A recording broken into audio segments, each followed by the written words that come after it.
Hello guys, good morning. It's day 4 in Seoul. Okay, it's my day 4 in Seoul. For today's video, we're going to Lotte World and we booked Lotte World from Klook.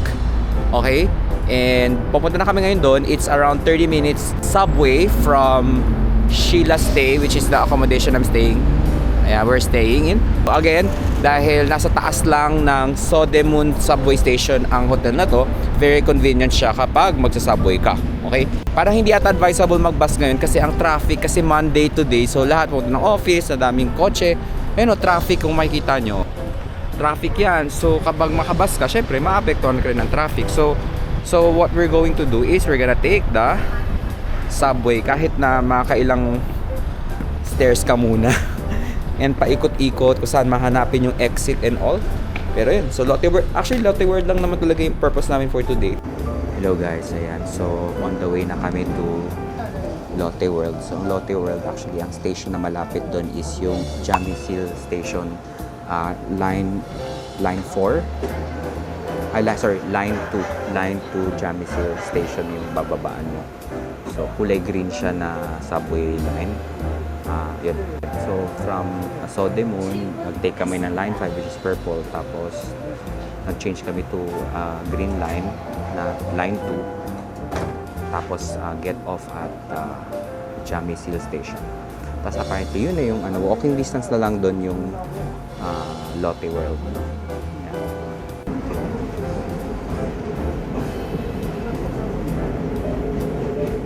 And guys, paglabas nyo ng Jamsil Station, hanapin nyo yung exit 3.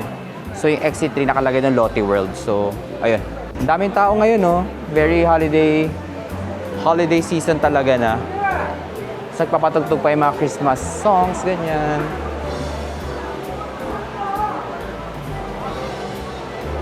Alam nyo guys, so paglabas namin, nakita namin yung Seoul Tower. Seoul Tower ba tawag dyan? Or Lotte Tower pala. Oh, di ba?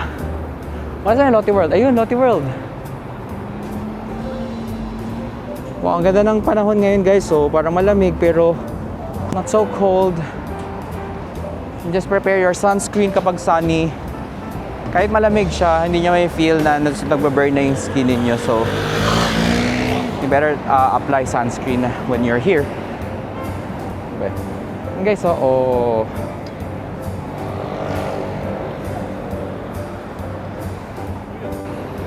And guys, so ito na yung Lotte World by the way. Ayan na yung may statue dyan. Guys, so ayan o, Lotte World statue, Lotte World Adventure. Ay, may bus station dito. Ayan. And guys, dito kami sa Lotte World na, pero napag-decide muna namin kakain muna kami. Actually, alas 12 na kasi. Kain muna kami. Dito sa Food Avenue. Yan o. Daming kainan naman. Marami pagpipilian. And guys, dito mo namin kumakain sa Food Avenue. And we found this restaurant called Sukizen. Sukizen. Which is this one? Sukizen. Kung ako nakikita. Sukizen, and this is my food. Yeah. So of course, tonkatsu with very small rice, and syempre Korean always love their side dishes. Sana masarap. This is actually 13. Sa akin special kasi mas malaki. 16,000 Korean won. Yung hindi special is actually 13,000 Korean won. Right. So yeah, yan yung cost niya. Tapos I ordered dark chocolate which is 7,100 Korean won. Sa Paul Bassett. Paul Bassett is the name of the cafe. Also here in Food Avenue. Let's go. Let's try. Ay, no, wala akong stand. Wala akong stand, pero gaganunin ko na lang muna. Titingnan ko muna yung, guys, yung pork. Ang sarap po. Yan guys, so tinan nyo. Oh, very juicy. Nice. Napin. Grabe. Ang tender, guys.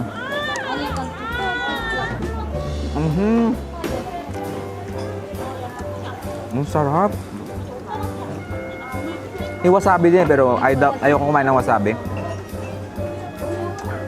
Sensitive yung ilong ko eh, parang may rhinitis, so.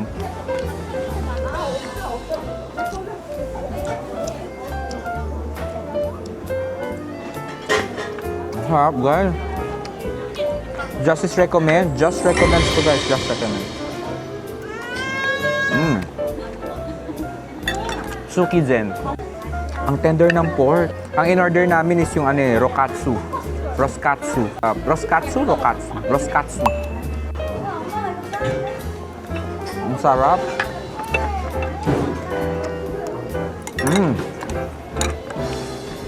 Justice recommends yung pork. Tikman natin yung dark chocolate. Justice recommends na.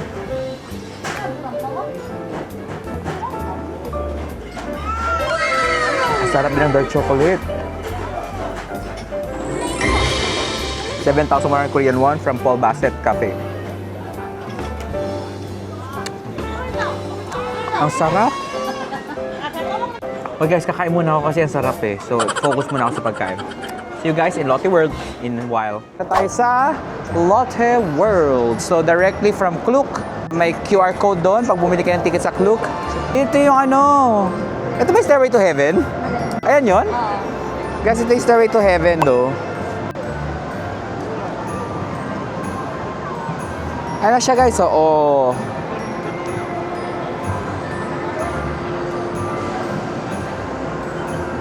Welcome to Lotte World! Picturean ko lang itong carousel kasi famous yan sa Stairway to Heaven yan. If you remember Stairway to Heaven, ayan yon yung carousel na yan. From Stairway to Heaven. Ito kami sa Fly Ventures guys na ride. Sa Lotte World. Ang haba ng pilaw.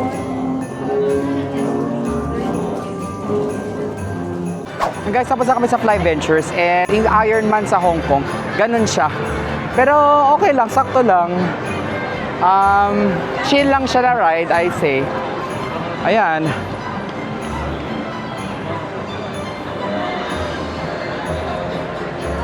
Indoor siya. I guess maganda to pag mainit yung panahon. Pero ngayong malamig yung panahon, ang init sa loob. Grabe yung heater nakatodo.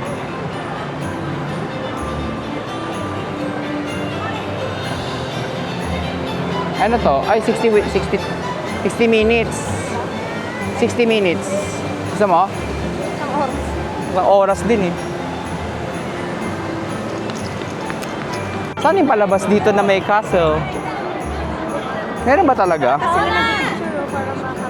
Hinahanap namin yung labas, yung may castle. Ito hanapin nyo lang guys pag nasa loob kayo. Itong Magic Island. Ayan. Andito yung palabas. Yung may castle.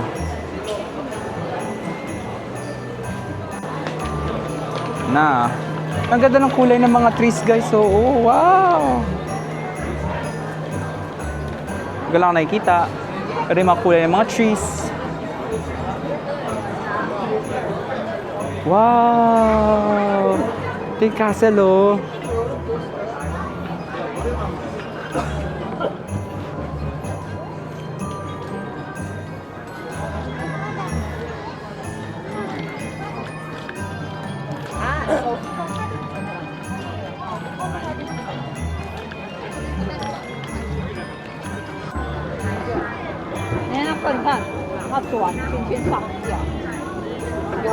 Dito magpa-picture oh.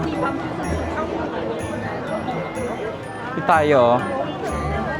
Yeah. Ang ganda ng lake oh.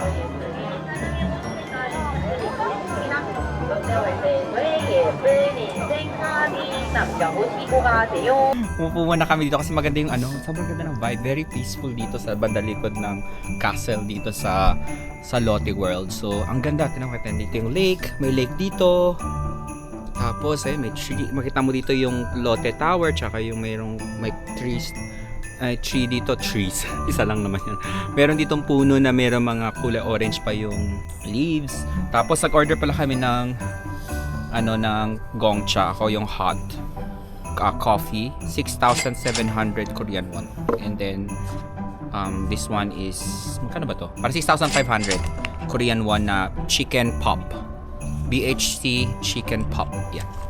So, ayan mo na, nag-chill muna kasi parang just appreciating kasi parang, alam mo, minsan maganda umuupo lang muna tapos appreciate muna yung beauty ng surrounding, di ba? Kasi minsan, paspasan, parang gusto mo lang lakad next to the next one, hindi mo na-appreciate yung ano, syempre picturean mo, appreciate mo, pero iba pa rin na, take your time to sit down and appreciate yung beauty nung lugar. Like ito, ganda, may river dito na sobrang lake ata to, hindi pala river, parang lake, no? Tapos ang peaceful, wala masyadong tao, pero sa likod ang daming tao, daming pila ng mga rides. Hello guys, ayan, so we are actually done with the with the Lotte World. There's a lot of para pambatang rides. Tapos ang hahaba ng, tignan nyo guys, ito yung castle, by the way. Ang hahaba ng pila, ayan na yung tower, Lotte Tower, oh, nice. So, ang hahaba ng pila, tapos mga pambata yung ibang rides. And parang nandito lang kami just for the vibe. Ang ganda rin ng vibe, ang ganda rin ng view, no? So, may view ng lake, ganon. So, enjoy lang naman yung time doon. And we're just here for the vibe. For picture-taking purpose, I think worth it ang pumunta dito, no? Kasi madaming mga aesthetic, mga Instagrammable areas to take picture. Pupunta kayo dito pag malamig din, no? Pag malamig. Kasi pag mainit siguro, maybe you might wanna skip this. Might as well go to Universal Studios Singapore. Kung mainit na theme park lang yung gusto ninyo or pupuntahan ninyo, sa Singapore na lang. And yeah. So pabalik na kami. Siguro mag-ikot-ikot lang muna kami dito and then dinner kasi bukas maaga yung call time namin kasi nag-book kami ng tour sa Klook, which is Nami Island plus Alpaca World. Hello guys, we changed our mind. So ngayon, pumunta muna kami ng Chongyecheon stream.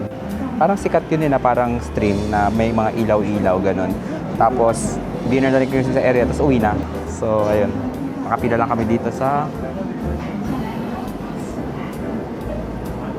subway. So guys, so now we're walking towards Chongyecheon.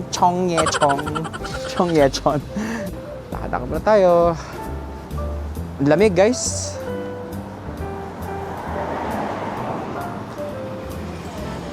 Hello guys, and guys, dito tayo sa Chongyecheon stream. Iko-correct ko na lang kung tama yung pag-pronounce ko, no? Chongyecheon, ito siya. Stream. Pero ito yung aking nalakaran, pababa. Naka-night mode ako guys, kaya parang may pagka-fish eye yung effect. Kasi that's the only way for me to show it very clearly, no? Kasi pag yung normal mode, madilim siya.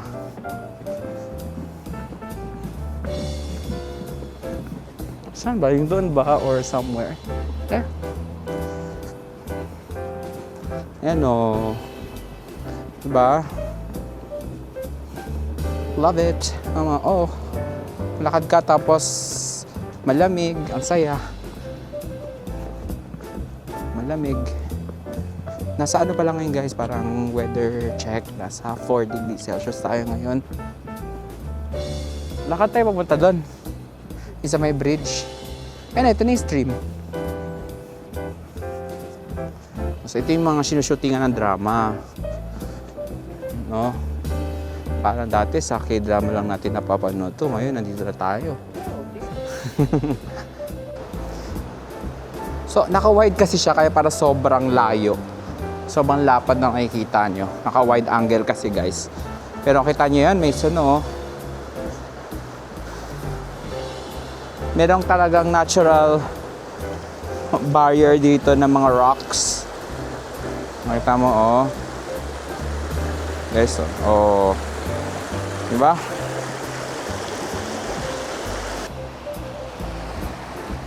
Kada kami dito. Lakad-lakad. Grabe. Okay, nakakapagod yung day namin. So, sandali lang kami dito, tapos mabalik na kami. Siguro doon na tayo kumain sa kasi may Hanam Pig malapit sa atin. No? Yun yung recommended eh. Mag-barbecue na naman tayo. Parang busog pa ako eh. Iisip ko rin parang busog ako. Ikaw? Kaya mo na ba kumain? Kaya mo na bang kumain? Ah, parang hindi pa, pero tinan ko. Sige. Akal mo na guys kasi hindi pa ako busog. Hindi pa ako gutom eh. Sana naman nag-e-effect na tong pagiging hindi ko gugutumin so para pumayat tayo. Whew. Yung mga nag-jogging dito. Kasi may bridge.